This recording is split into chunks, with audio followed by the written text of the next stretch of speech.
In our previous videos, okay, we have seen scalar valued functions, some results, some examples, limit, continuity of a scalar valued functions. Okay, so in today's lecture we are going to discuss vector valued function. Okay, so there is a small difference between scalar valued function and vector valued function.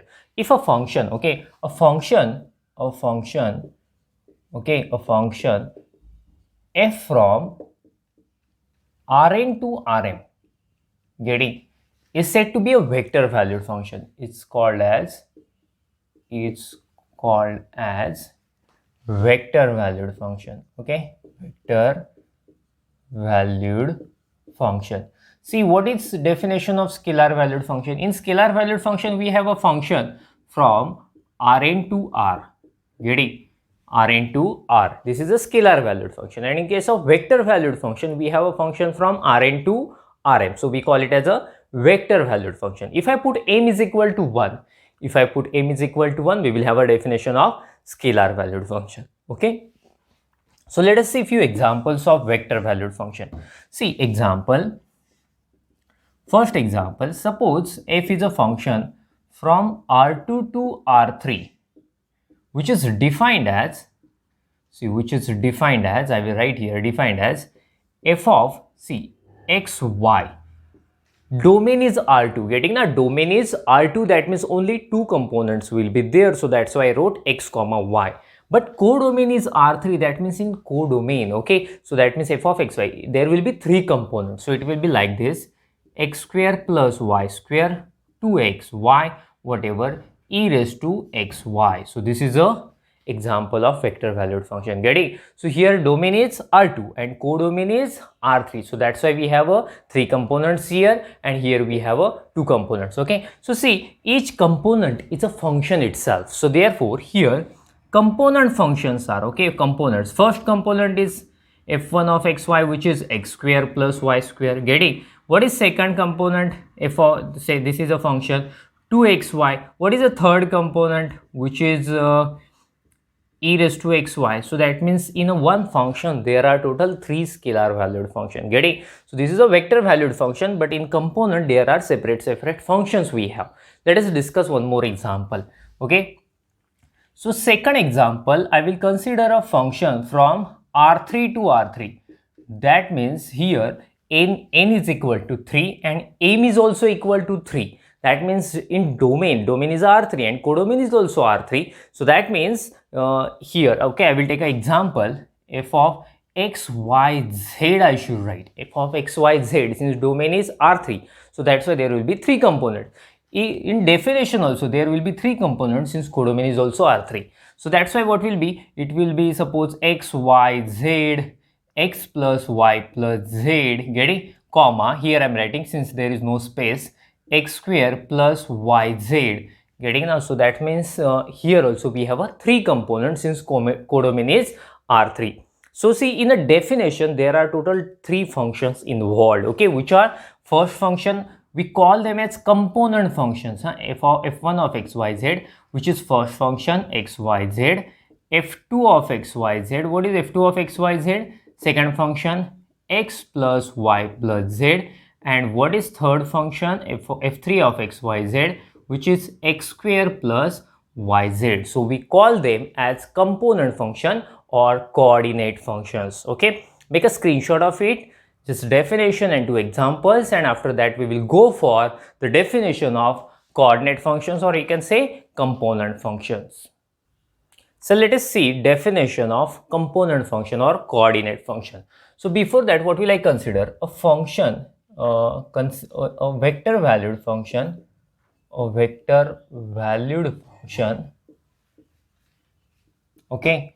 So f, I am defining f from Rn to Rm given by, okay, suppose we have a function f of x, which is from Rn to Rm. Okay, that means domain is Rn and codomain is Rm. X I am taking, which is obviously a member of Rn. Okay, so when you write its definition, how many components will be there? M components will be there since codomain is Rm, right? So that's why we will have f1 of x, f2 of x. How many components will be there? m components will be there, fm of x. Okay, the function will be like this. So where so these functions f1, f2, f3, all these are functions. Okay, but these are functions from Rn to R. Okay, these are functions from where to where, Rn to R, are scalar valued functions, are scalar valued functions, right? Are scalar valued functions, and we call them as component functions or coordinate functions. Is it clear to you? So that means when we have a vector valued functions, each of its components are scalar valued functions. Okay, so make a screenshot of it, and after that we will go for definition of limit of vector valued function. Okay, so make a screenshot of it, please.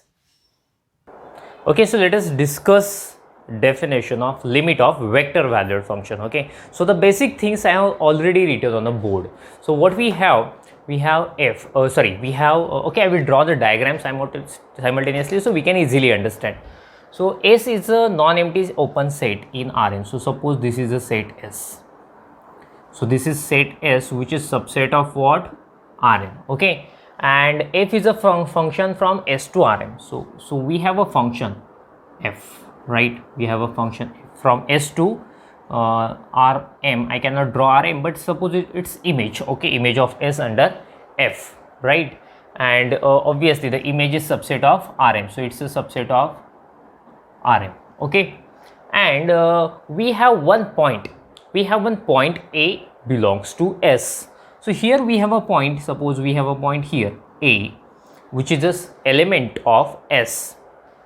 So definition starts here. L belongs to Rm. So we have one L point, okay, of in Rm, and is said to be limit of f. Okay, so when we say it is a limit of f at A belongs to S, the actual definition, first of all I will write the actual definition, and after that I will draw the complete the diagram. Okay, so I'm talking about epsilon delta definition. Okay, you are already familiar with epsilon delta definition of limit of real valued function. So I'm going to write it for vector valued function. A very small difference is there, remaining part is same. Okay, see, if the definition is for given epsilon greater than 0, there exists delta greater than 0 such that you are already familiar with this definition. Okay, since already we have seen the definition of limit for a real valued function. So same definition, such that 0 less than norm x minus a less than delta implies norm f of x minus L less than epsilon. Okay, but see, here we write n and here we write m. Tell me why? So because this is norm. Okay, so it is in x and a, both of them are in domain, which is that means here actually x. Okay, suppose this is x, which is approaching to a.